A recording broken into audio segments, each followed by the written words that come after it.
The New Xpeng X9 ครับโอเคในเรื่องของการอัปเกรดนะครับกันชนหน้านะครับแล้วก็กันชนหลังคุณได้เลี้ยว4ล้อนะครับ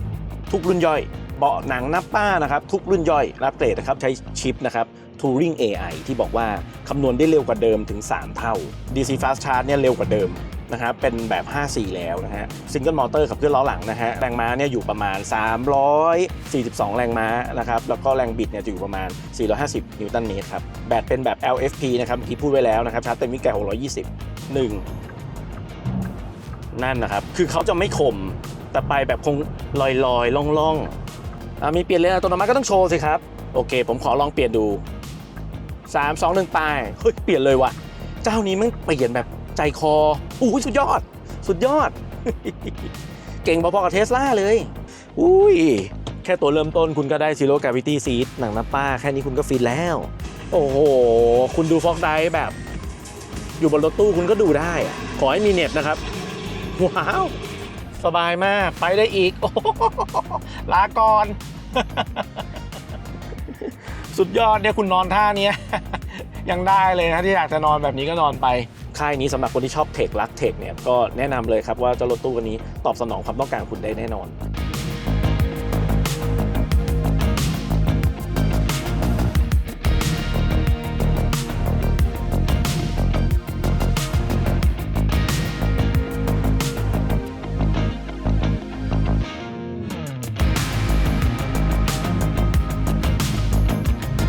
ฟ็อกไดรฟ์ EP ล่าสุดครับวันนี้ได้รถตู้รุ่นใหม่ล่าสุดนะครับที่หลายคนก็คงจะไปจองกันเรียบร้อยแล้วที่งานมอเตอร์โชว์ที่ผ่านมานั่นก็คือครับ The New Xpeng X9 ครับเดี๋ยวจัดให้ครับว่าตัวรถเนี่ยคุ้มค่าขนาดไหนนะฮะบอกได้เลยว่าวันนี้นะครับรีวิวละเอียดยิบแน่นอนครับเหมือนเช่นเคยครับก่อนสนุกกันไปพบกับสปอนเซอร์ก่อนครับอัปเดตรถเข้าใหม่นะครับสำหรับ Xpeng Auto Skin นะครับกับคันนี้เลยครับ Aston Martin DB12 นะครับเรียกว่าเข้ามาติดตั้งนะครับฟิล์มตัวท็อปเลยแน่นอนครับต้องเป็นรุ่นนี้ครับ Xpeng Ultimate Fusion ครับเรียกว่าติดตั้งเนี่ยเนียนตามากช่างที่ Xpeng Auto Skin เนี่ยบอกได้เลยว่า highly skill มากนะฮะไม่ว่าจะเจองานยากระดับไหนนะครับผิวในการติดตั้งเนี่ยจะยากแล้วก็มีความซับซ้อนขนาดไหนก็สามารถเอาอยู่ได้สบายๆเรียบเนียนเหมือนไม่ติดครับบั้นท้ายนะครับได้รับการติดตั้งเนี่ยเรียกได้ว่าทุกส่วนพร้อมแล้ววันนี้นะครับสำหรับรถของคุณนะครับไม่จำเป็นต้องเป็นรถซุปเปอร์คาร์อย่างเดียวก็ได้นะครับรีบเข้ามาเลยนะครับที่ Xpeng Auto Skin รามอินทราครับ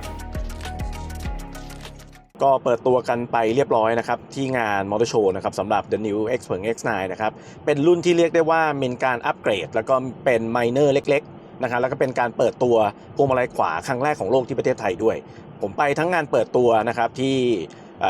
สเฟียร์นะฮะแล้วก็ไปเห็นนะที่งานมอเตอร์โชว์ก็เชื่อว่าหลายคนคงจองกันไปเรียบร้อยนะฮะแล้วก็กวาดยอดจองกันอย่างถล่มทลายกันเรียกว่าหลายค่ายกันเลยทีเดียวนะครับแล้วก็ตัว X9 เนี่ยก็ขายดีใช้ได้เลยนะฮะโอเคในเรื่องของการอัปเกรดนะครับ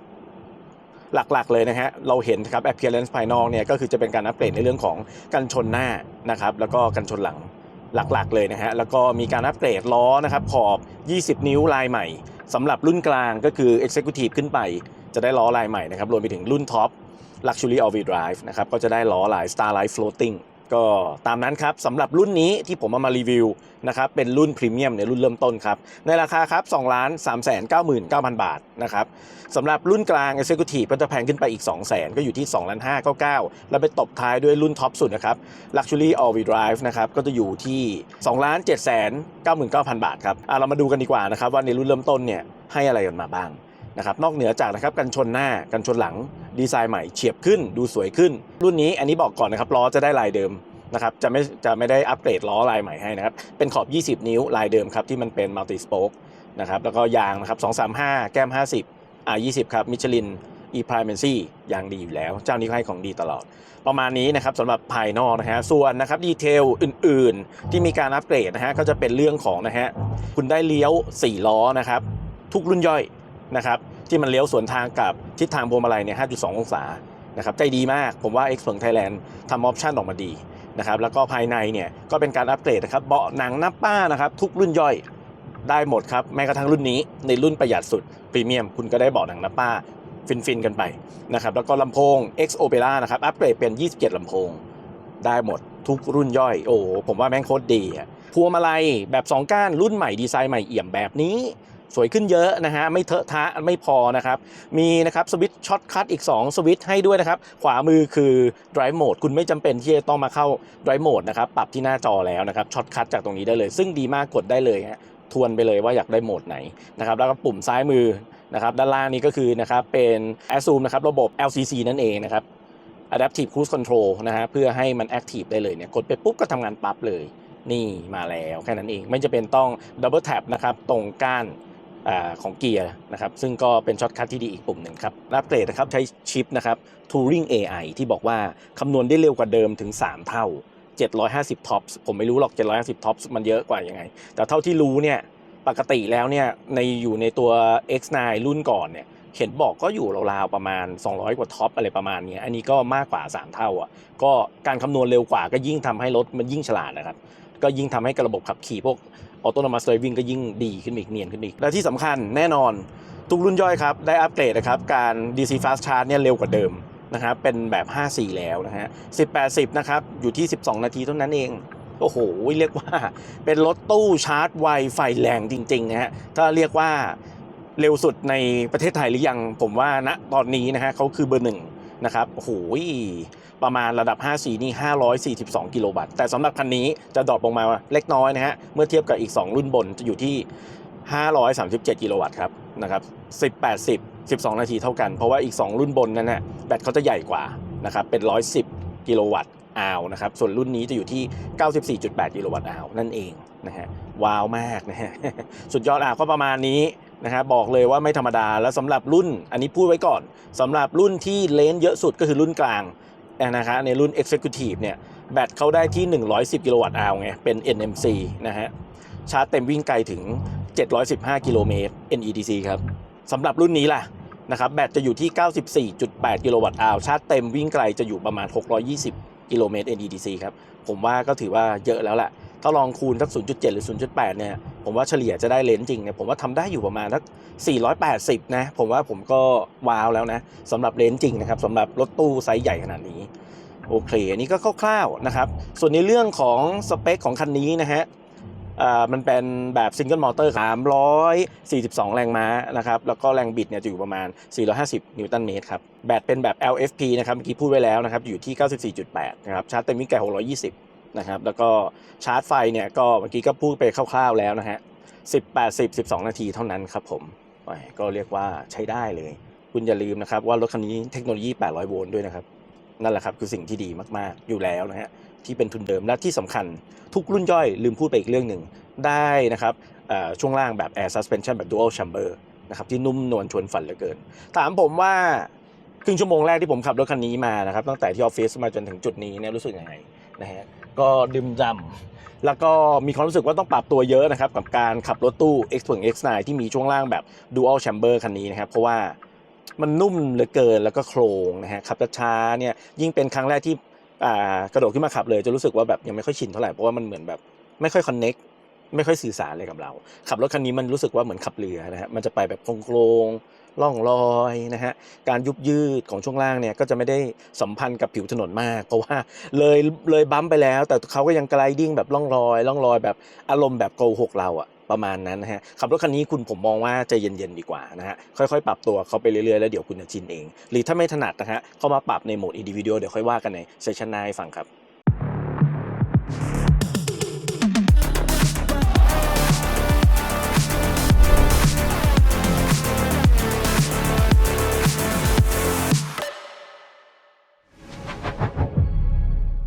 โอเคครับมาก่อนที่จะออกไปนะครับขับแบบไดนามิกนิดหน่อยนะฮะก็จะแนะนำนะครับ Drive Mode นะครับนี่ที่หน้าจอนะครับมาที่นะครับสับเมนูนะครับบรรทัดที่5นะครับโหมดการขับขี่ครับเข้ามาปุ๊บก็จะมีทั้งหมด5โหมดนะครับแบบประหยัดพลังงานอันนี้แบบประหยัดสุดๆแล้วก็มีแบบประหยัดอันนี้ซึ่งจริงๆอันนี้ผมว่าเขาแปลค่อนข้างสับสนนะจริงๆแล้วมันก็คือ Comfort นะฮะเป็นแบบสบายแล้วกันนะฮะแล้วก็มาแบบสปอร์ต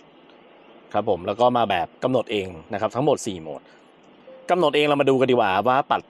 รับแต่งในเรื่องปัจจัยอะไรได้บ้างนะครับเริ่มจากนะครับความแรงของมอเตอร์ครับ3รูปแบบครับประหยัดนะครับแล้วก็แบบสบายแบบสปอร์ตแล้วแต่คุณจะตั้งเลยนะฮะน้ำหนักตัวพวงมาลัยครับ3เลเวลครับเบากลางหนักนะฮะแล้วก็ค่าแป้นเบรกครับอันนี้แปลดีนะครับเป็นแบบราบเรียบ นะครับเบรกและลีเนียร์ใช้แรงกดเท้าได้เยอะนะฮะอันนี้คือแบบปานกลางก็ค่อนข้าง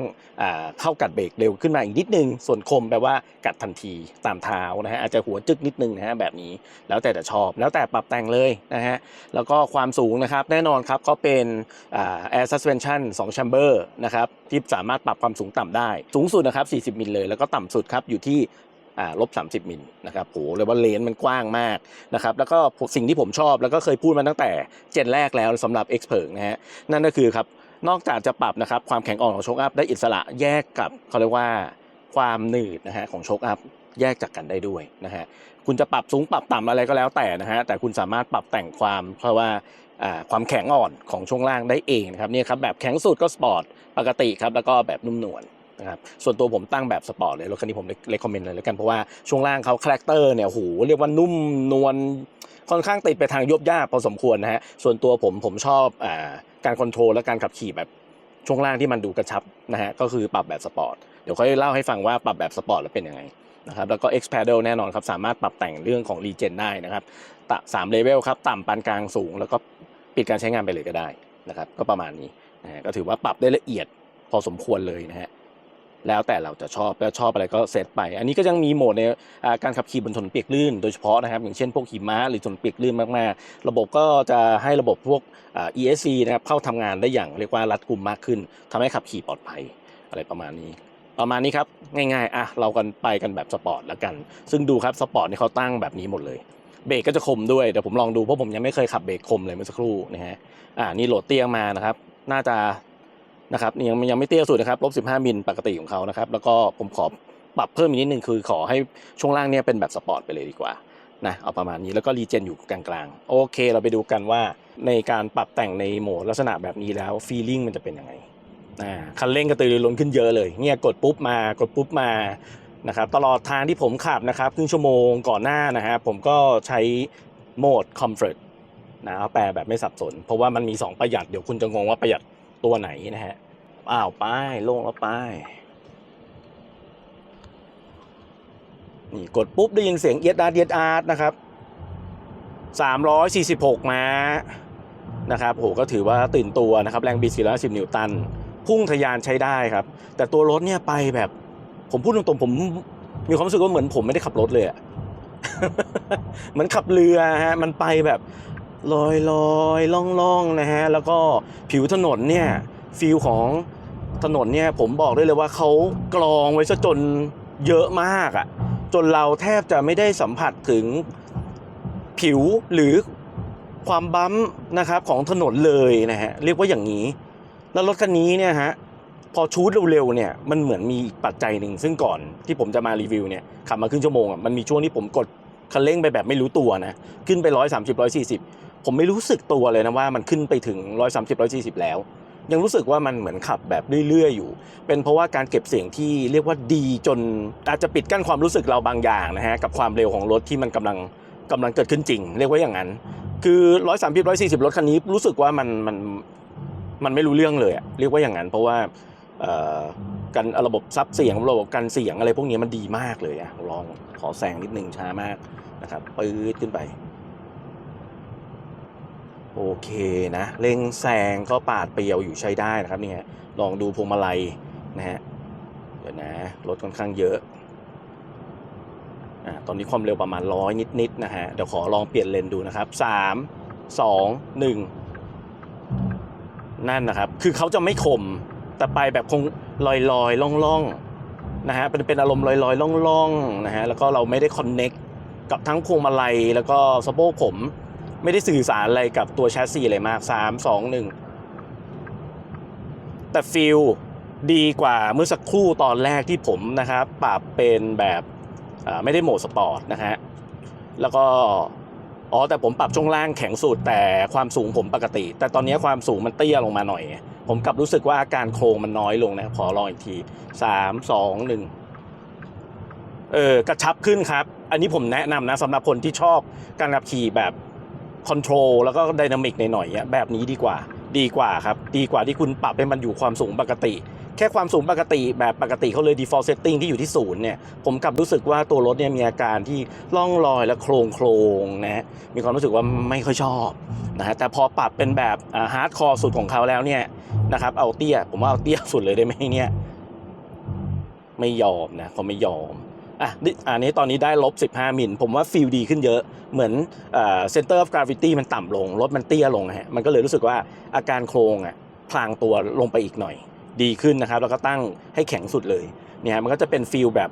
เราไปกับรถได้แบบกระชับหน่อยนะฮะไม่ได้รู้สึกว่ามีฟีลที่แบบยุยๆโครงเหมือนเรือนะครับเร่งแล้วหน้าเชิดเบรกแล้วหน้าทิ่มนะฮะเลี้ยวซ้ายเลี้ยวขวาแล้วโครงไปโครงมาก็เอาว่าเป็นสายนุ่มแล้วกันคันนี้ผมฟันธงเลยนะรถคันนี้นะฮะถ้าอยากรู้ว่าในรุ่นอย่าง Luxury All Wheel Drive ที่มา2มอเตอร์ถึง500-600 ม้านั้นน่ะช่วงล่างผมเชื่อว่าถึงจะเป็นDual Chamber Air Assist เนี่ยผมก็เชื่อว่าเขาน่าจะต้องเซตมาให้เฟิร์มกว่านี้คิดว่านะครับอันนี้คิดว่าแต่ยังไม่ได้ลองเดี๋ยวไว้มีโอกาสลองเดี๋ยวว่ากันแต่สำหรับรุ่นเริ่มต้นนี้นะฮะช่วงล่างก็จะเป็นอารมณ์แบบนุ่มนวลจนฝันเป็นซิกเนเจอร์ของค่ายX เผิงในตัว X9 เลยซึ่งจริงๆตัว X เผิง G6 กับฟิลมันไม่ได้แบบนี้มันจะเฟิร์มกว่านี้นะแต่สำหรับตัวถ้าเป็นรถตู้เนี่ย X9 ก็จะเป็นอารมณ์ประมาณนี้นะฮะนุ่มนวลชวนฝันแต่มีวิธีแก้นั่นก็คือครับเข้าไปเซตนะครับให้ช่วงล่างโหลดเตี้ยลงมาสัก-15 มิลอย่างที่เห็นแล้วก็ตั้งไว้เฟิร์มสุดสปอร์ตผมว่าดีที่สุดเชื่อผมนะนอกนั้นเนี่ยก็จะเป็นอารมณ์นุ่ม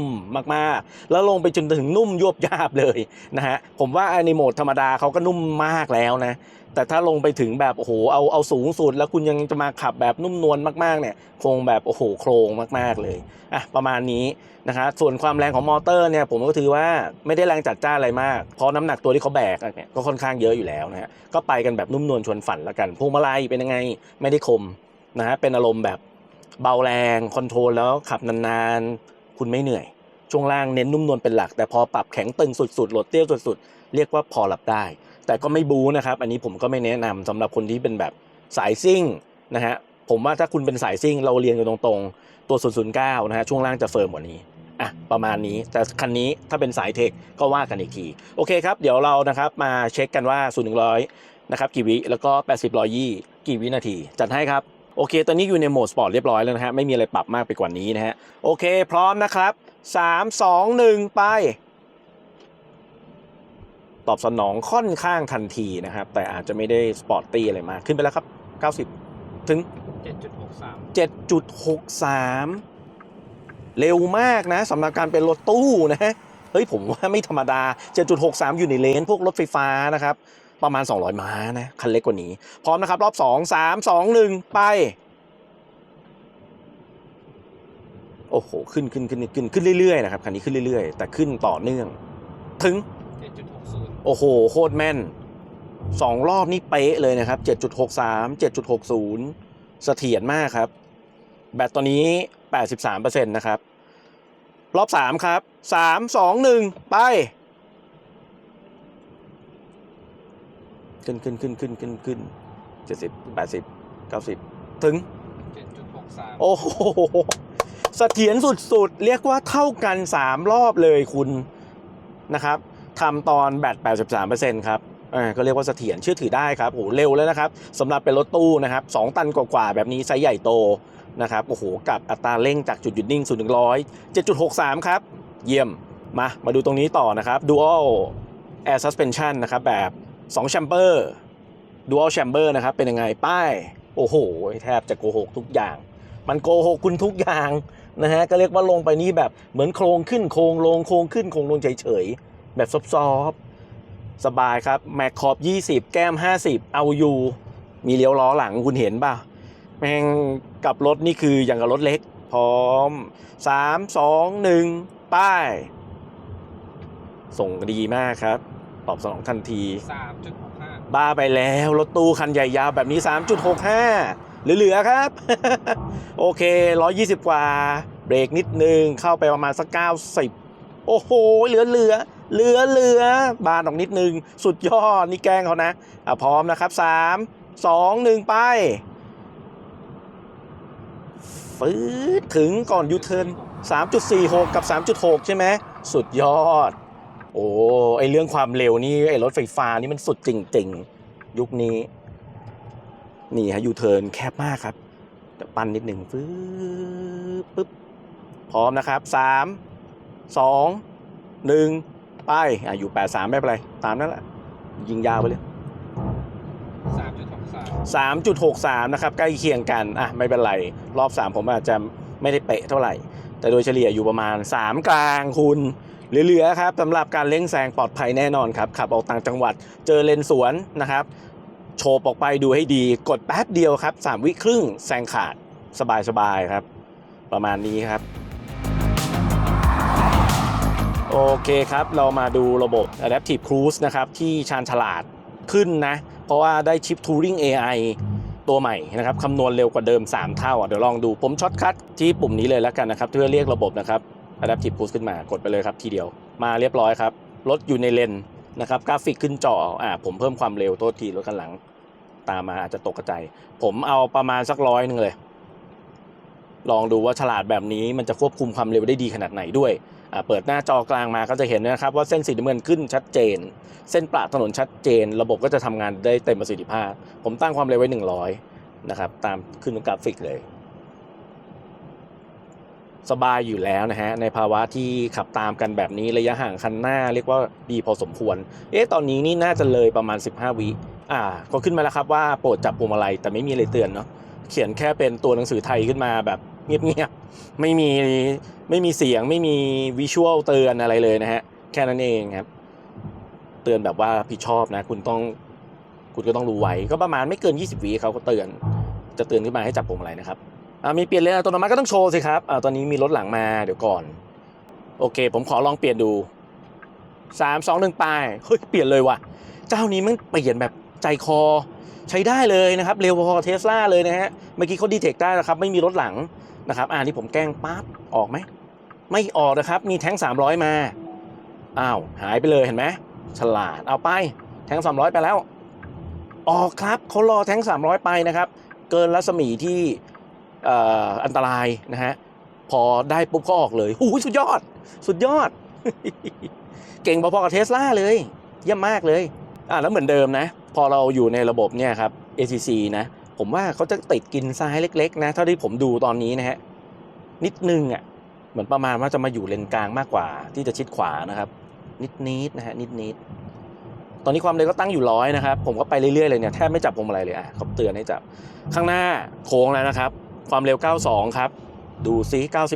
91เลี้ยวยังไงเลี้ยวไหมอุ้ยเสียววะอุ้ยเขากินซ้ายมาหน่อยนะเสียวเหมือนกันนะครับเกือบอยู่เส้นตรงเมื่อกี้นะฮะเกือบอยู่ตรงกลางเลนนะนิดนึงตอนนี้เหลือ82นะครับความเร็วเพราะว่าคันหน้าเขาชะลอกันอันนี้โค้งลึกกว่าด้วยนะครับโค้งนี้จะท้าทายกว่าโอ้สบายครับ71มันสบายอยู่แล้ว70มันสบายอยู่แล้วโอ้สบายสุดยอดนี่แหละเก่งเทคก็ต้องเจ้านี้คันนี้แหละครับผมใช้ได้เลยนะแล้วยิ่งได้ชิปตัวใหม่นะครับนั่นแหละครับเขาก็จะคิดเร็วทำเร็วคำนวณเร็วมากขึ้นกว่าเดิมเยอะประมาณนี้ครับก็ถือว่าใช้ได้ไหนๆก็ไหนๆละทดสอบอีกเดี๋ยวขออีก2 โค้งซ้ายแล้วกันมาพิสูจน์กันนะครับ2 โค้งซ้ายครับกดมาเลยโป๊ะเรียบร้อยดีกว่าเดิมเยอะเลยอยู่ตรงนี้ใช้สะดวกผมตั้งแกล้งเลยแล้วกันขอสัก85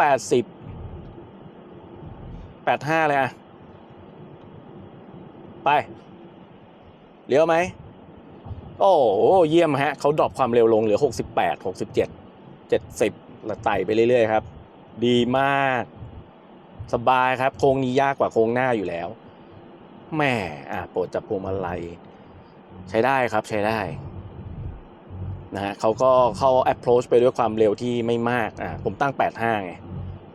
นี่สบายอยู่แล้วล่ะ85นี้โค้งตัดเฉยๆตัดซ้ายเฉยๆสบายครับดูนี่ฮะนี่มีชะลอความเร็วนิดหน่อยเหมือนถอนคันเร่งนิดๆผ่านครับเยี่ยมมาครับเราก็มาดูกันต่อในเรื่องของความสวยของเขาแล้วกันภายนอกไม่ต้องพูดเยอะครับเรียกว่าได้กันชนหน้าใหม่กันชนหลังใหม่สวยกว่าเดิมเยอะเลย กันชนหน้าพอมันเป็นตัวซ้ายขวาด้านหน้าของกันชนเนี่ยที่มันเป็นรูปทรงเหมือนแอโร่เนี่ยผมมองว่าแม่งสวยขึ้นเยอะถ้าเทียบกับตัวเดิมนะตัวเดิมจะติดเรียบไปหน่อยมุมซ้ายมุมขวาเขาเนี่ยนอกจากจะสวยในด้วยการออกแบบแอโร่แล้วนะครับยังมีช่องดักอากาศที่เรียกว่าแอร์เคอร์เทนคือเป็นการรีดอากาศนะครับเข้าสู่ช่องนั้นแล้วก็รีดออกให้เป็นระเบียบแล้วรวมไปถึงนะครับ Active Air Flap หน้าตอนนี้ก็จากปกติเนี่ย Active Air Flap เนี่ยจะอยู่ด้านในหลังกันชนหน้าตอนนี้คือออกแบบให้เขามาอยู่ด้านหน้าเลยนะฮะ Air Flap ตัวนี้คุณจะสังเกตนะครับว่าเขาจะคอยเปิดและปิดเนี่ยตาม ECU ที่สั่งการนะครับว่าจะเข้ามาดักอากาศเข้ามาเป่านะครับในเรื่องของแบตเตอรี่เมื่อไหร่และระบบต่างๆของภายในรถด้วยนะฮะก็ประมาณนั้นนะฮะส่วนด้านหลังนะครับกันชนหลังนี่ออกแบบใหม่นะฮะก็จะเป็นไฟถอยเนี่ยฮะจะมาอยู่ด้านล่างนะครับมุมซ้ายล่างซ้ายขวาเลยนะฮะแล้วก็รวมไปถึงการดีไซน์ที่เรียกว่าดูสปอร์ตขึ้นถ้าเทียบกับรุ่นก่อนหน้าภายนอกก็มีแค่นี้ครับส่วนรุ่นนี้เป็นรุ่นพรีเมียมนะครับรุ่นเริ่มต้นก็จะได้ล้อเดิมนะครับขอบ20นิ้วลายเดิมซึ่งเป็นลายมัลติสโป๊กเดิมยังไม่ได้แม็กลายใหม่ที่เรียกว่า Starlight Floating นะฮะซึ่ง Starlight Floating เนี่ยก็จะเป็นแบบโอ้โหเหมือนคล้ายๆแม็กอัลพีน่าอย่างนั้นนะเรียงถี่เป็นใบพัดอย่างนั้นเลยสวยๆหรูหรามากส่วนภายในนะครับจุดที่เปลี่ยนแปลงหลักๆเลยนะฮะก็มาดูในเรื่องของนี่ครับพวงมาลัยนะครับพวงมาลัยเป็นแบบ2ก้านดีไซน์ใหม่เอี่ยมนะฮะซึ่งดูแล้วผมว่าดีไซน์แล้วดีกว่าเดิมเยอะเพราะว่าของเดิมก็จำมันได้นะครับเป็น2ก้านเหมือนกันแต่ก้านเขาจะหนามากนะฮะก็รู้สึกว่าเทอะทะในการนะครับควบคุมนะฮะรวมไปถึงตรงนี้เนี่ยมันรู้สึกว่าโฟล์ขึ้นแล้วรวมไปถึงนะครับมีปุ่มช็อตคัทนะครับเพิ่มให้2ปุ่มล่างนะฮะก็คือปุ่มขวาเนี่ยก็คือDrive Mode นะครับสามารถเข้ามาเลือกได้เลยนะฮะไม่จำเป็นต้องเข้าหน้าจอซึ่งดีอยู่แล้วนะฮะแล้วก็อีกปุ่มนะครับซ้ายล่างเนี่ยก็คือเป็นปุ่มนะครับให้ระบบ Adaptive Cruise Control ทำงานทันทีนะไม่จำเป็นต้องมา Double Tap ที่ก้านเกียร์ก็ดีครับส่วนนะครับจอคนขับครับขนาด 10.25 นิ้วครับก็เรียกว่าเป็นจอที่ดีบอกอินโฟกราฟิกอะไรที่จำเป็นต่อการขับขี่เพียงพอแล้วนะครับจอกลางนะครับมีขนาดใหญ่มากครับ 17.3 นิ้วนะครับความคมชัดสูงนะฮะเรียกว่าเป็นจอกลางที่เรียกว่าใหญ่ที่สุดจอหนึ่งเลยนะฮะในบรรดารถไฟฟ้าเท่าที่ผมเคยเทสมาทุกวันนี้นะฮะเทสลาเพิ่งอัปเกรดมาเป็น16 นิ้วนี่ล่อไป 17.3 เลยใหญ่โตอลังการนะครับแล้วก็จอหลังแน่นอนครับ Rear Seat Entertainment Screen ขนาด 21.4 นิ้วครับโอ้โหใหญ่เต็มตาเรียกว่าใหญ่ที่สุดแล้วครับในบรรดารถตู้ด้วยกันแล้วก็ความคมชัดนี่ไม่ต้องพูดถึงครับก็เรียกว่าเนี่ยเต็มตาแน่นอนได้ Head Up Display นี่เรียกว่าโคตรใหญ่นะฮะกราฟิกที่ยิงขึ้นไปเนี่ยโอ้โหใหญ่โตอลังการมากตอนนี้เขาพรีเซนต์เรื่องแมปด้วยเราแมปขึ้นก็ได้นะฮะแล้วทุกครั้งนะครับที่เปิดไฟเลี้ยวนะฮะก็จะมีหน้าจอนะครับแบบนี้ฮะขึ้นไปตรง Head Up Display ด้วยฉายให้เราเห็นเลยนะครับคนขับไม่ได้เป็นต้องมามองจริงๆมองตรงนี้ก็ได้นะจอ Instrument Cluster นะฮะยังไม่พอนะครับเขาไปฉายบนจอ Head Up ด้วยซึ่งผมมองว่าก็แล้วแต่คนชอบนะแล้วแต่คนถนัดนะฮะผมกลับมองว่ามันค่อนข้างเยอะไปนิดนึงนะมันก็จะ distraction เหมือนกันนะฮะทำให้เรามองถนนข้างหน้าเราเนี่ยโดนกวนนิดหน่อยแล้วแต่ชอบเอาตรงๆนะครับข้อเสียนะครับของไอ้ Head Up Display ที่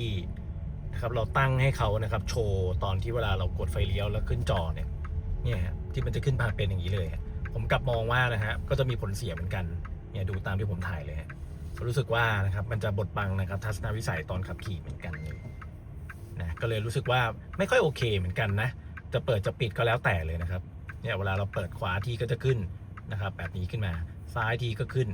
นะครับเป็นแบบนี้ฮะค่อนข้างบังเหมือนกันโอ้โหตอนนี้นะครับมุมของกล้องถอยนะครับยิงขึ้นเป็น Head Up Display คือดีมากคุณดูดิอันนี้ดีนะในกรณีนี้ผมมองว่ากลับดีแต่ตอนขับอยู่บนถนนอาจจะนิดนึงว่าไม่จำเป็นต้องมีก็ได้นะเพราะว่ามันอาจจะบดบังมุมของด้านหน้าอะไรเงี้ยแต่ตอนนี้ดีเลยไม่จำเป็นต้องก้มมามองนะฮะไม่จำเป็นต้องก้มมามองตอนนี้เลยเนี่ยอย่างเงี้ยไม่ต้องมาดูเลยฮะดูตรงหน้าก็ได้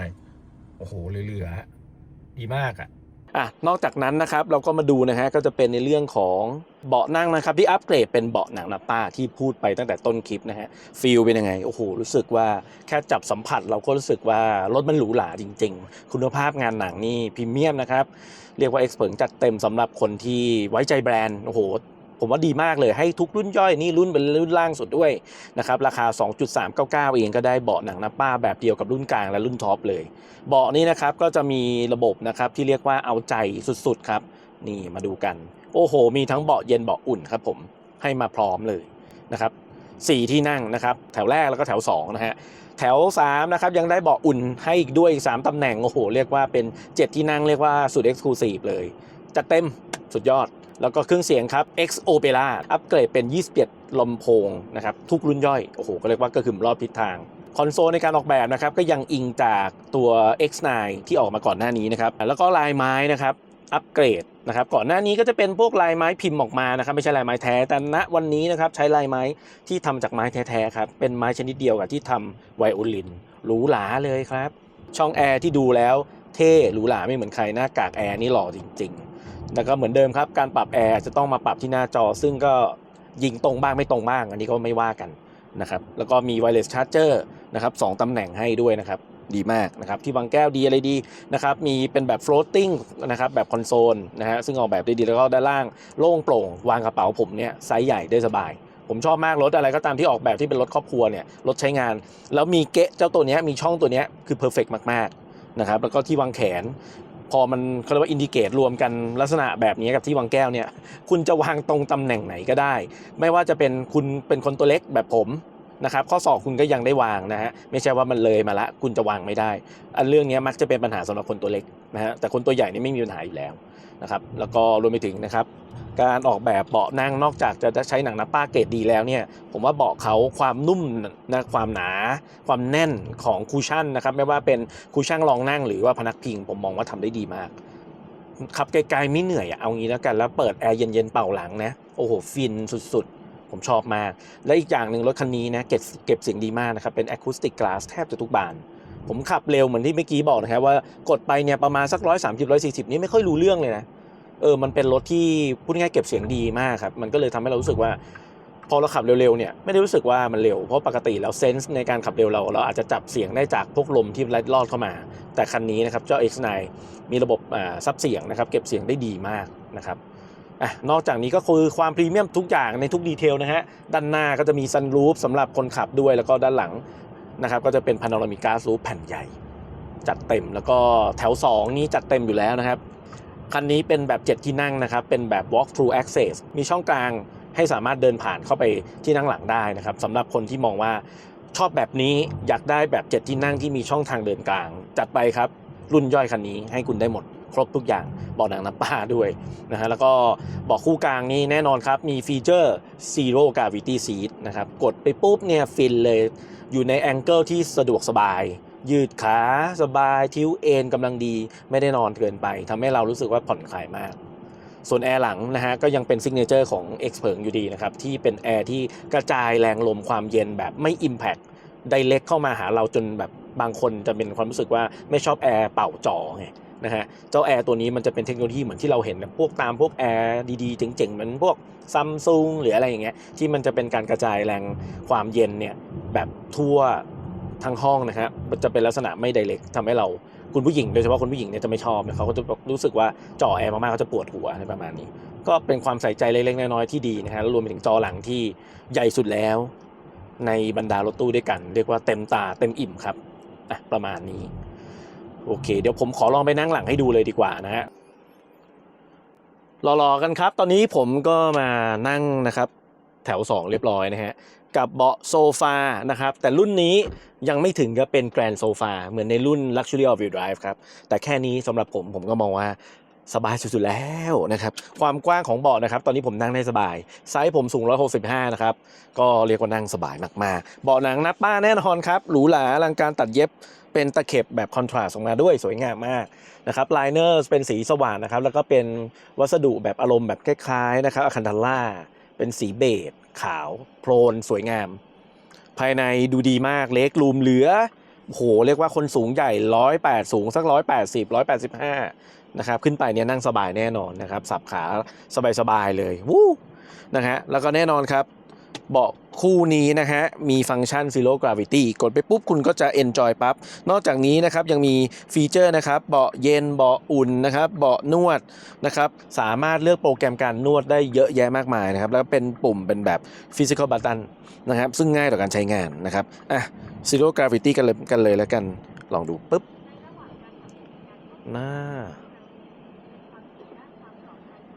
เขาเตือนนะครับว่าจริงๆแล้วเนี่ยในกรณีถ้ารถขับไปด้วยแล้วคุณ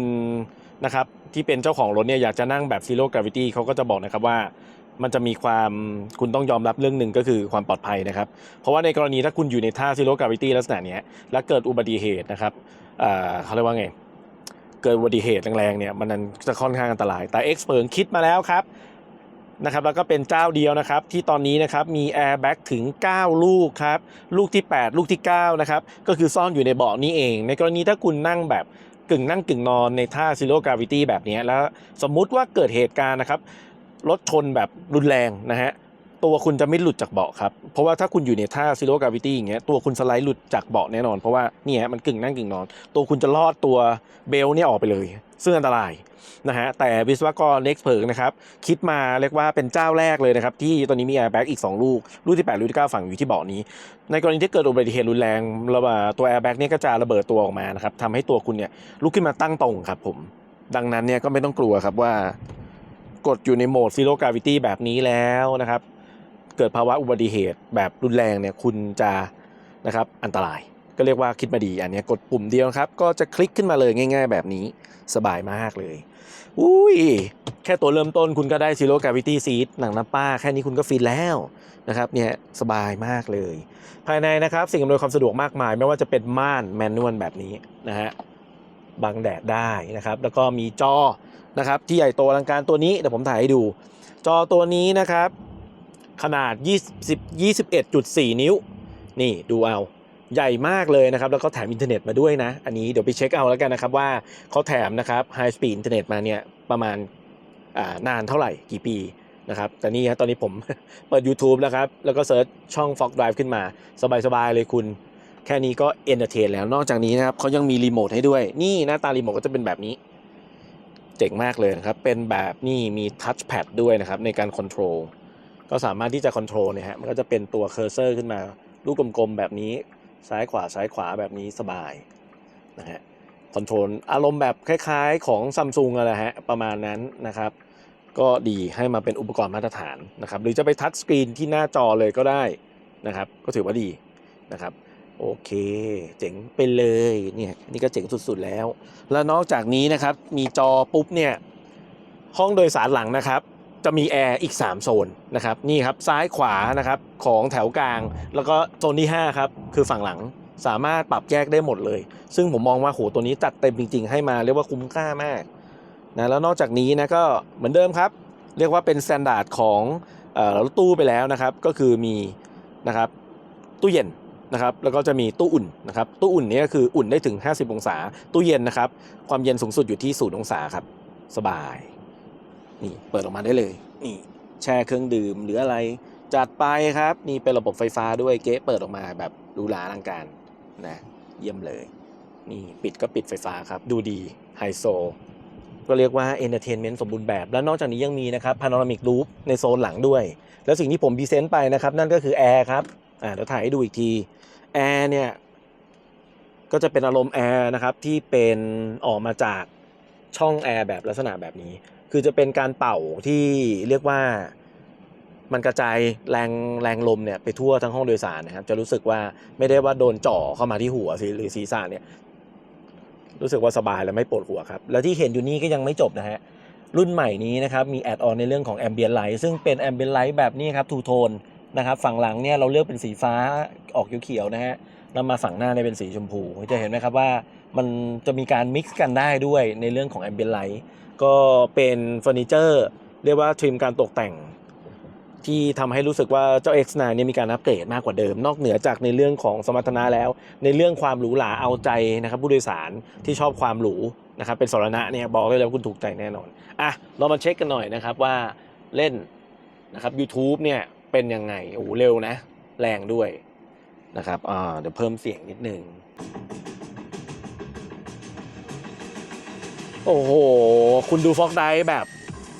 อยู่บนรถตู้คุณก็ดูได้ขอให้มีเน็ตนะครับว้าวโอ้โหวันนั้นนี่มันจริงๆครับ Ferrari X49 Testarossa ใครยังไม่ดูเข้าไปดูได้นะผมบอกเลยโคตรมันสุดๆคลิปนี้ผมจัดเต็มครับนี่โอ้โคตรมันเล้าใจมากโอ้โหเล้าใจสุดๆเนี่ยครับแค่นี้ก็สมบูรณ์แบบในการเดินทางแล้วนะครับระหว่างการเดินทาง นะครับดูหนังฟังเพลงได้หมดสบายครับโอเคเดี๋ยวผมนะครับไปนั่งหลังให้ดูดีกว่าว่าที่นั่งหลังเนี่ยมันเอาจริงๆมันนั่งสบายขนาดไหนโอเคตอนนี้ผมมาอยู่นะครับแถว3เรียบร้อยนะครับก็จะเป็นตำแหน่งนะครับที่5 6 7นั่นเองเฮ้ยถามว่านั่งสบายไหมสบายมากครับตอบได้เลยว่าสบายมากตอนนี้นะครับเลเวลของแถว2เนี่ยผมปรับแบบไม่โกงด้วยนะก็อยู่ในเลเวลปกติที่แถว2เนี่ยเขานั่งสบายกันอยู่แล้วเล็กรูมเขาเหลือๆนะฮะตอนนี้คุณดูครับเล็กรูมผมเหลือถึงขนาดนี้ใช้ได้เลยนะฮะ1 กำปั้น2 กำปั้นประมาณ2 กำปั้นครับเหลือๆครับเฮดรูมแล้วครับ1 กำปั้น2 กำปั้นครับโอ้โหเหลือสุดๆโอ้นี่ไขว่ห้างยังไหวเลยคุณเอาอย่างนี้ดีกว่าเฮ้ยนั่งสบายมากนะครับไม่ว่าจะเป็นนี่นะครับตำแหน่งเบาะนั่งนะฮะโอ้โหตัวเบาะโคตรดีอ่ะคุณดูดิมีรองน่องตรงนี้นะครับที่เป็นเลเวลนี่ครับยันน่องตรงนี้นะครับอัดโฟมอัดฟองน้ำมันแน่นเลยเป็นหนังน้ำป้าด้วยนะครับแมททีเรียลเนี่ยไม่แพ้ด้านหน้าเลยผมว่าดีมากแล้วก็พนักพิงนะครับโอ้โหอยู่ในระดับที่โอเคเบาะหลังอาจจะรู้สึกว่าตื้นไปนิดนะฮะตรงในพนักพิงเล็กน้อยนะฮะแต่ผมมองว่าเขาออกแบบมาก็เพื่อให้เบาะหลังเนี่ยมันมีความชันฉลาดในการที่เขาสามารถที่จะพับได้ไงสามารถที่จะพับเรียบดังนั้นเนี่ยคุณก็ต้องยอมเรื่องหนึ่งนะฮะแต่คนนั่งหลังเนี่ยถ้าไม่ได้ตัวใหญ่มากผมมองนั่งสบายจริงนี่คุณเห็นอยู่นี่นะเบาะหลังปรับไฟฟ้านะครับเต็มรูปแบบนะคุณสวิตช์อยู่ตรงนี้นะครับนี่ถ่ายให้ดูคุณปรับไปเลยครับอยากได้เลเวลไหนอย่างไรดูเอานี่ผมเพิ่มนะครับนี่เอาเฮดเรสขึ้นนะฮะด้วยไฟฟ้าครับกดลงไปเลยครับขึ้นมาแล้วโอ้โหฟินมากนะครับนี่อีกสวิตช์หนึ่งด้านซ้ายนะครับทิวเอนครับลงไปเลยครับโอ้โหลงไปให้สุดไปเลยนะครับสบายมากไปได้อีกโอ้ลาก่อน สุดยอดเนี่ยคุณนอนท่านี้ ยังได้เลยนะที่อยากจะนอนแบบนี้ก็นอนไปได้หมดครับนี่ เฮ้ยมันดีอย่างเงี้ยค่ายอื่นก็เต็มที่ก็อาจจะมีปรับได้แต่อาจจะไม่ได้แบบเป็นแบบ full electric seat นะอันนี้เขา full จริงๆสุดยอดจริงๆครับนี่เมื่อกี้เขาจะพับลงไปอย่างนั้นเขามีการเก็บหมอนก่อนด้วยนะฉลาดจริงๆเฮ้ยนั่งสบายอ่ะผมบอกเลยแล้วตอนนี้ในภาวะที่ผมนั่งอยู่แถวหลังสุดเนี่ยมันเหมือนอารมณ์แบบเรานั่งอยู่บนมอเตอร์หลังไงแล้วก็ช่วงล่างหลังด้วยถามว่ารู้สึกยังไงช่วงล่างนุ่มเนี่ยมันมีประโยชน์ตรงนี้แหละเอาใจคนนั่งนั่นเองคุณตอนนี้บอกเลยนะนั่งสบายมากไม่รู้สึกว่ามีรับอาการของ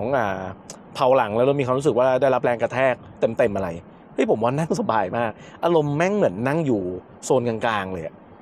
Dual Chamber Air Suspension มันดีอย่างเงี้ยมันนุ่มนวลมันอาจจะคนขับอาจจะต้องปรับตัวรู้สึกว่ามันนุ่มยบยาบหรือจับความรู้สึกอะไรของผิวถนนไม่ได้เลยแต่ข้อดีเนี่ยคนนั่งนี่เมื่อกี้เราเจอบัมป์นะครับของถนนนะครับแอบสอบดีมาก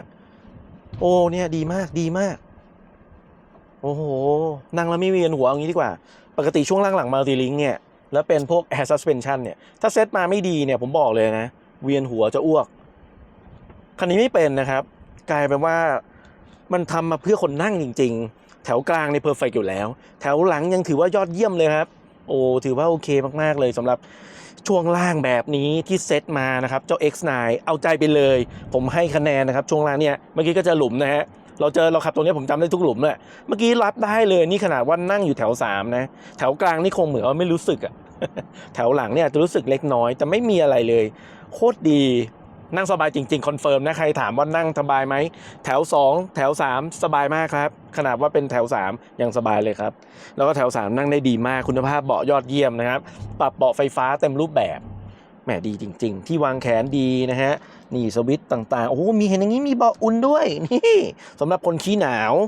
นี่เอาไปเลยครับมีเบาะอุ่นนะครับมี3เลเวลคุณจะเลือกไปเลยว่าจะอุ่นมากอุ่นน้อยแล้วแต่คุณเลยนะครับแล้วก็มีที่วางแก้วนะครับดีมากเห็นอย่างนี้ก็ยังมีลำโพงหลังนะครับแต่ว่าขับกล่อมเขาเรียกว่าเต็มทุกที่นั่งครับไม่ว่าคุณจะอยู่ตำแหน่งไหนเสียงดีแน่นอน27ลำโพงนะครับแล้วก็ต่อด้วยนะครับนี่มุมมองจากด้านหลังโอ้โหผมมองว่าโอเคนะไม่ได้รู้สึกว่าอึดอัดนะครับไลเนอร์ด้านบนสวยงามมากและโค้งของแอร์เนี่ยทำสวยมากมีแอมเบียนไลท์ที่คุณเห็นเนี่ยยิ่งสวยเข้าไปใหญ่และแอมเบียนไลท์นี่ก็แบบสามารถที่จะโลสีเนี่ยตามที่คุณต้องการได้มีการมิกซ์สีกัน2สีได้ครับสวยจริงๆโอ้ยเรียกว่าได้ใจไปเลยสำหรับผู้โดยสารนะ รักเลยรถคันนี้นะครับเป็นอัลติเมทรถครอบครัวจริงๆครับแล้วนอกจากนี้นะครับเบาะตัวนี้นะครับยังเจ๋งกว่าเดิมนะครับว่ากันว่าปรับพับไฟฟ้าแบบราบเรียบได้แล้วด้วยกดปุ่มเพียงแค่ปุ่มเดียวนะฮะ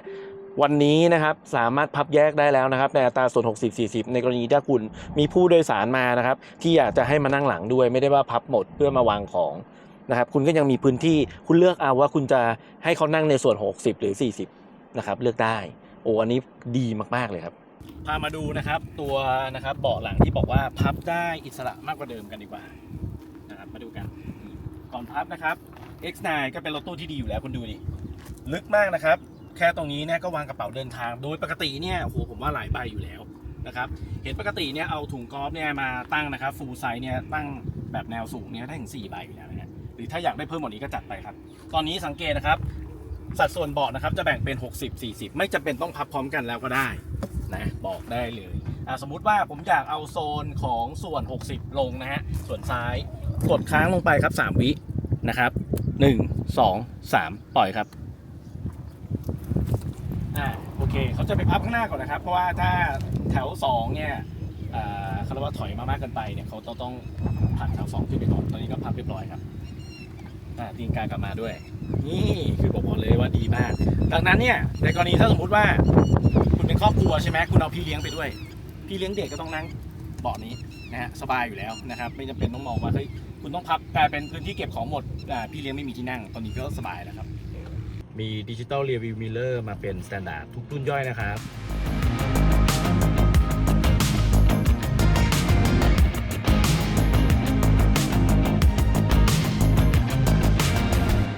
Day 2นะครับออกมาขับเล่นนะครับยามค่ำคืนนะฮะก็ไม่ได้ใช้ความเร็วอะไรมากขับในกรุงเทพนะครับก็เดี๋ยวจะแชร์ให้ฟังว่าคุยตัวรถนี้ประหยัดใช้ได้เลยความเร็วที่เราใช้นะครับในช่วงทุ่ม2 ทุ่มเนี่ยก็ขับได้ไม่เร็วอยู่แล้วนะความเร็วไม่เกิน80กิโลเมตรต่อชั่วโมงขับมาสักพักหนึ่งเดี๋ยวมาดูกันนะครับว่ามันประหยัดใช้ได้เลยพอรถคันนี้นะครับเป็นเทคโนโลยี800โวลต์นั่นเองมาดูครับเนี่ยครับมาให้ดูสแตทนะครับผลงานไม่ธรรมดานะฮะดูตัวเลขเลยแล้วกันครับโอ้โหนะครับอันนี้แบบเรียลไทม์นะฮะ 2.5 กิโลเมตรแล้วคำนวณนะฮะก็ตกโอ้โหได้แบบว้าวมากเลย 8.9 กิโลวัตต์ต่อ100กิโลเมตรนะฮะโอ้ธรรมดาที่ไหนอ่ะแต่ถ้าค่าเฉลี่ยหน่อยนะครับประมาณสัก20กิโลเมตรนะครับที่ผ่านมานะฮะมาดูตัวเลขนะฮะก็จะสมจริงขึ้นอีกนิดนึงจะตกอยู่ราวๆ 14.8 กิโลวัตต์ต่อ100กิโลเมตรฮะใช้งานในเมืองเนี่ยโหได้สแตทตัวนี้กับไซส์รถตู้ใหญ่ๆแบบนี้ผมถือว่าว้าวมากๆเลยนะฮะสำหรับเจ้า Xpeng X9 ในรุ่นใหม่ล่าสุดตัวนี้ครับโอเคครับตอนนี้ก็มาถึงนะครับวันชาร์จนะครับเพื่อจะมาชาร์จไฟเข้านะครับผมใช้รถอยู่นะครับตอนนี้นะครับก็อยู่ประมาณนะครับ 44% เดี๋ยวจะลองมาชาร์จดูนะครับว่าถึง 80% แล้วก็สต็อปเนี่ยมันจะใช้เวลาประมาณกี่นาทีนะครับคอนดิชันนะครับตู้ชาร์จที่นี่นะครับปล่อยสูงสุดอยู่ที่240กิโลวัตต์นะครับมีทั้งหมด3ตู้ทั้งหมด6หัวครับต้องแชร์กันหมดเลยเพราะว่าตอนนี้รถเต็มหมดเลยครับ6คันนะฮะก็เฉลี่ยจะอยู่ที่คันหนึ่งเอาหลักๆเลยน่าจะได้หารกันแล้วเนี่ยจะอยู่ที่40กิโลวัตต์นะครับก็เดี๋ยวมาดูกันแล้วกันว่าจะสามารถนะครับรับไฟได้เต็มที่ต่อเนื่องยาวนานเต็มแม็กที่40กิโลวัตต์ต่อเนื่องหรือเปล่าเพราะว่าเจ้า X9 เนี่ยมันแน่นอนอยู่แล้วมันชาร์จไวนะครับมันระดับ54ดังนั้นเนี่ยผมว่ามันน่าจะรองรับได้แบบเต็มที่จนถึง 80% อยู่แล้วเพราะว่าจริงๆแล้วเนี่ยสเกลเขาเนี่ยรับได้ถึงโอ้โห537กิโลวัตต์เต็มแม็กซ์เลยนะครับผมก็คาดว่าเดี๋ยวไฟพอเริ่มเปอร์เซ็นต์เพิ่มขึ้นเรื่อยๆเนี่ยมันก็ยังคงที่จะรับได้เต็มแม็กซิมัมนะตอนนี้ที่เขาปล่อยได้ที่40กิโลวัตต์เดี๋ยวมาดูครับว่าประมาณไหนเดี๋ยวทำสแตทให้ดูแล้วก็จะทำเวลาให้ดูครับว่ากี่นาทีครับตอนนี้นะครับก็เข้ามาแล้ว 1% นะครับเป็น 45% นะครับขวามือนะครับกราฟของเราไฟเข้ามาประมาณ 45.4 กิโลวัตต์นะครับต้องแบ่งกัน6หัวนะครับ240กิโลวัตต์เนี่ยแต่มีทั้งหมด6หัวตอนนี้เต็มทุกหัวครับก็ถือว่ารับเข้ามาได้เต็มเท่าที่เขาแบ่งไฟแล้วนะครับเพราะตอนนี้ชาร์จเต็มทั้งหมด6คันเลยเดี๋ยวมาดูนะครับว่ากว่าจะถึง 80% ใช้เวลากี่นาทีครับโอเคครับมาอัปเดตเช็คสเตตัสนะครับตอนนี้ก็ชาร์จมาประมาณ11นาทีได้แล้วนะครับตอนนี้แบตก็ขึ้นมาอยู่ที่ประมาณ 51% แล้วนี่ตามหน้าจอรถเลยนะครับไฟที่รับได้นะครับตอนนี้นะครับรถยังรับได้เต็มอยู่ที่ 40.5 กิโลวัตต์นะครับก็ถือว่าเต็มแม็กเท่าที่ตู้มันจะจ่ายได้นะครับเนื่องจากว่ารถมีทั้งหมด6คันต้องหารกันได้เต็มแม็กอยู่นะครับก็ถือว่าโอเคแหละถือว่าแรงจริงเพราะว่ายังไงก็รับต่อเนื่อง และน่าจะอยู่สเกลแบบนี้ 40.5 หรือ 40 เนี่ยไปยาวๆจนเกือบถึง 80% นะหรืออาจจะต้องถึง 80% เลยด้วยซ้ำผมคาดหวังว่าอย่างนั้นเพราะว่าเขาเป็นรถชาร์จไวอยู่แล้วยังไงเขาต้องช่วง 70-80% ผมว่ายังไงเขาก็ต้องอัดได้เป็นหลักร้อยกว่าน่าจะประมาณนั้นนะถ้าตอนนี้ตู้เขาปล่อยได้เต็มที่40เนี่ยเขาก็ต้องรับได้40จนถึง 80% นะครับ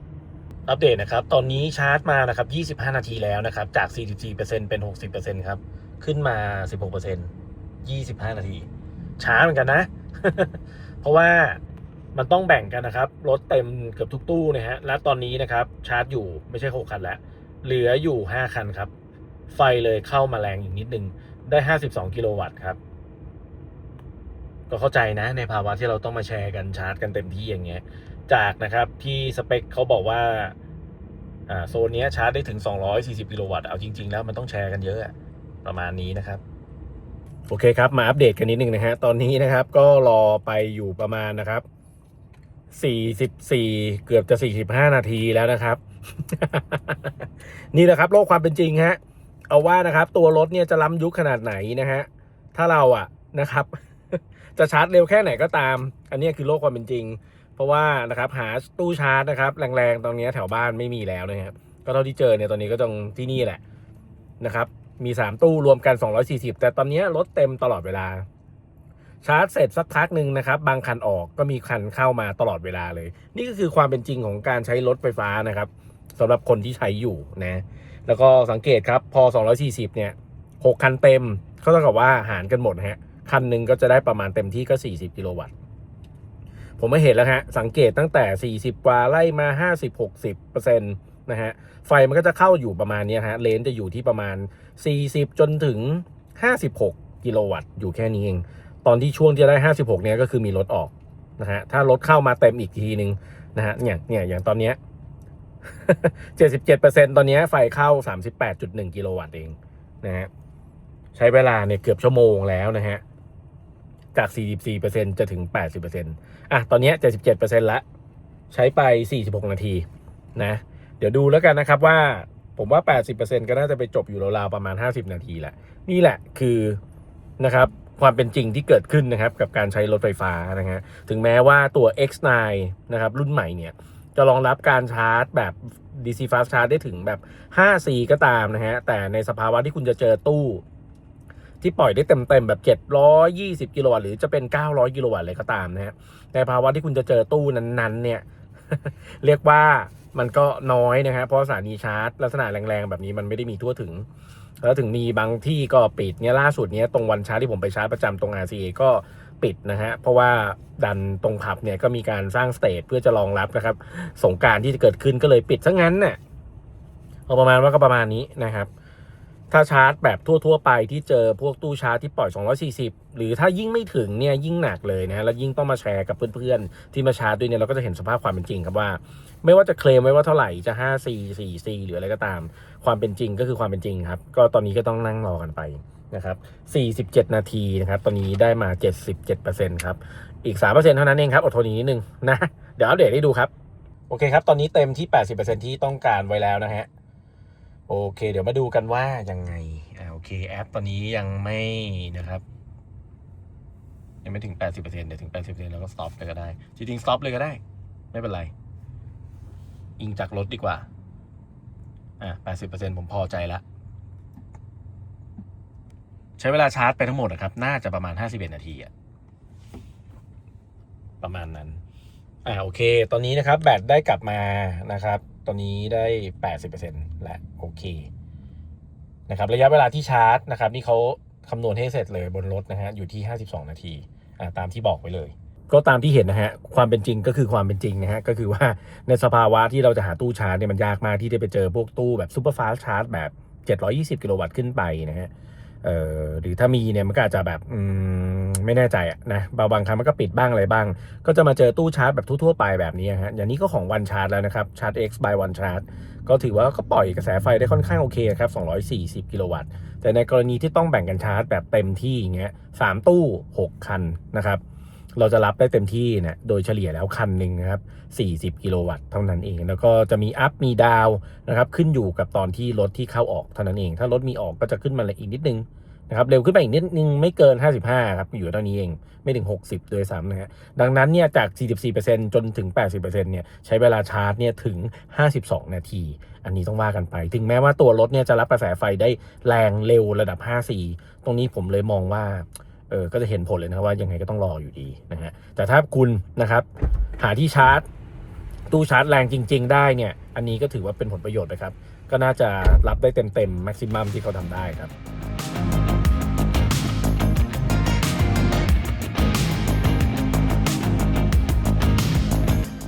สรุปอย่างนี้ดีกว่านะครับสำหรับรถตู้คันนี้นะครับการเป็นคนขับเนี่ยคุณอาจจะต้องจูนเข้ากับรถนิดหนึ่งคาแรคเตอร์ของ X9 นะครับเป็นรถตู้ที่ค่อนข้างนุ่มนวลหลักๆเลยดังนั้นถ้าคุณเป็นคนที่ชอบขับรถที่มันแบบฟีลแบบช่วงล่างเฟิร์มหน่อยนะฮะพวงมาลัยการตอบสนองไวบ้างอะไรอย่างเงี้ยตรงนี้เนี่ยผมแนะนำว่าในการเซตอัพเนี่ยก็เดี๋ยวผมจะมีแนะนำไกด์ไลน์เฉยๆนะเอาเป็นบรรทัดฐานอาจจะไม่ได้ว่าถูกใจทุกคนแต่ก็มองว่าเอามาฝากกันแล้วกันสำหรับรถคันนี้ถ้าเป็นผมจะเซตอัพนะครับโอเคครับเรามาดูเซตอัพแบบส่วนตัวผมที่อยากจะเป็นฝากไว้เป็นไกด์ไลน์สำหรับการขับขี่ในการเซตอัพเพื่อให้ X9 นะครับในรุ่นพรีเมียมเนี่ยขับแล้วลงตัวนะครับลงตัวสำหรับคนที่อาจจะเหมือนกับว่าติดในการขับขี่แบบสปอร์ตมานะฮะไม่ชอบรถที่มันแบบว่าย้วยไปเพราะคาแรคเตอร์ของ X9 เนี่ยช่วงล่าง Air Sass แบบ2 Chamber เนี่ยครับมันจะเป็นลักษณะนุ่มนวลย้วยไปนิดหนึ่งในความรู้สึกผมนะแล้วก็พวงมาลัยจะมีความรู้สึกก็เบาแรงแล้วก็ไม่ค่อยคมมากเรามาดูครับเท่าที่พอจะเซตได้มาที่ individual นะครับคุณก็สามารถที่เขามาเลือกในการปรับแต่งปัจจัยต่างๆได้เยอะนะฮะเริ่มจากนะครับเอามันแบบตรงนี้ผมการให้กับทุกคนแล้วกันนะครับในเรื่องของมอเตอร์ผมตั้งเป็นประหยัดนะครับประหยัดเขาก็คือคอมฟอร์ตนั่นแหละฮะกดไปมันคือคอมฟอร์ตนะครับแล้วก็น้ำหนักตัวพวงมาลัยผมบอกเลยว่าตั้งมาที่หนักเลยครับมันไม่หนักไปหรอกครับเชื่อผมมันจะกำลังดีฮะจะรู้สึกว่าไม่เบาไปพอเบาไปรถคันนี้มันจะบังคับไปมาเนี่ยจะรู้สึกว่ายิ่งโยกเยกก็เก๊กยังไงก็ไม่รู้นะฮะพอหนักปุ๊บเนี่ยจะรู้สึกว่าเฟิร์มมากขึ้นนะครับแล้วก็ตัวแป้นเบรกครับผมมองว่าเอาประมาณปานกลางโอเคแต่สำหรับคนที่เบรกแล้วเท้าหนักมากๆผมแนะนำแบบราบเรียบไปเลยนะคนที่ใช้เบรกลึกคุณอยากจะกดด้วยน้ำหนักเท้าเยอะๆเนี่ยเพื่อที่จะให้มันเบรกได้อย่างนุ่มนวลเนี่ยเอาแบบราบเรียบไปเลยก็ได้แต่สำหรับผมมองว่าปานกลางผมพอที่จะจูนเท้าให้เข้ากับรถคันนี้ได้ครับคมผมไม่แนะนำเลยเพราะว่าแตะปุ๊บหัวทิ่มปับนะฮะนี่ก็จะทำให้คุณขับเขาเนี่ยได้รู้สึกว่าเนียนที่สุดเรียกว่าอย่างนั้นแล้วก็สุดท้ายสองปัจจัยสุดท้ายเนี่ยที่ผมอยากแนะนำนะครับก็จะเป็นเรื่องของความสูงของตัวรถนะครับปรับต่ำลงมาสัก-15 มิลอันนี้ดีที่สุดแล้วเชื่อผมมันจะลดอาการโครงครับเซนเตอร์กราวิตี้เขาจะเตี้ยลงมาหน่อยเนี่ยก็จะลดอาการพิชโลคิ้วเอียงนะฮะในทุกการกระทำของเราไม่ว่าเราจะเลี้ยวซ้ายเลี้ยวขวานะลดการโครงซ้ายขวาแล้วก็การเร่งการเบรกก็จะลดการหน้าทิ่มหน้าขมับและหน้าเชิดด้วยนะครับแล้วรวมไปถึงนะครับการตั้งความแข็งของโชคอัพนะครับตั้งไว้สปอร์ตคือแข็งสุดไปเลยครับไม่ต้องกลัวว่าจะกระด้างไปหรือเปล่าไม่มีคำว่ากระด้างกันนี้สปอร์ตเขาเนี่ยยังถือว่าอยู่ในระดับนุ่มๆแบบแน่นๆแบบของรถที่ช่วงล่างเฟิร์มๆเลยนะเอาประมาณนี้นี่แหละครับ2ปัจจัยหลักที่ผมอยากจะแนะนำนะครับก็คือโหลดเตี้ยสุดนะครับอยู่ที่-15 -30มันไปไม่ถึงนะฮะก็ได้แค่-15นะครับแล้วก็รวมไปถึงนะครับความหนืดโชคอัพเป็นแบบสปอร์ตครับส่วนรีเจนนะครับอันนี้แล้วแต่จะชอบเลยนะครับบางคนถนัดแบบ X-Pedal ก็แล้วแต่คุณบางคนไม่ชอบการรีเจนเยอะๆก็ปานกลางเหมือนผมนะครับหรือจะไม่ชอบเลยยกเลิกเลยก็แล้วแต่ประมาณนี้ครับที่เอามาฝากกันก็ดูหน้าเซตอัพนี้ไว้นะครับหน้าตาประมาณนี้นะครับปึ๊บอีกบรรทัดหนึ่งก็ประมาณนี้เรียบร้อยครับสุดนะครับตบท้ายนะครับสำหรับรถคันนี้นะฮะก็เป็นอัลติเมทรถตู้ไฟฟ้าในราคาที่ทำออกมาแล้วเรียกว่าทุกวันนี้แข่งกันดูเดือดเอาอย่างนี้ดีกว่านะฮะซึ่งล่าสุดเนี่ยคู่แข่งเขานะครับที่ไม่ใช่เป็น Direct Competitor อีกรุ่นหนึ่งที่ก็น่าสนใจนั่นก็คือตัว Way G9 นะครับซึ่งนั่นเป็นแบบ Plug-in Hybrid นะครับซึ่งก็ทำราคาดีมากเลยมอเตอร์โชว์นี้นะฮะเห็นรู้สึกว่าทำไปทำมานี่2ทุ่นๆเองนะเขาก็ลดราคาลงมาสู้นะฮะก็เหมาะสำหรับคนที่ชอบวิ่งไกลแล้วก็ไม่ชอบเบื่อในการชาร์จไฟขี้เกียจวางแผนชาร์จไฟสะดวกก็ไปคันนั้นครับแต่สำหรับใครที่อยากได้รถไฟฟ้าที่เป็นรถตู้ไฟฟ้านะฮะเทคโนโลยีสูงๆนะครับก็ต้องยกให้คันนี้นะครับได้ชิปประมวลผลที่เรียกว่าฉลาดล้ำที่สุดนะครับไม่ว่าจะเป็นฟีเจอร์ในการขับเองที่ฉลาด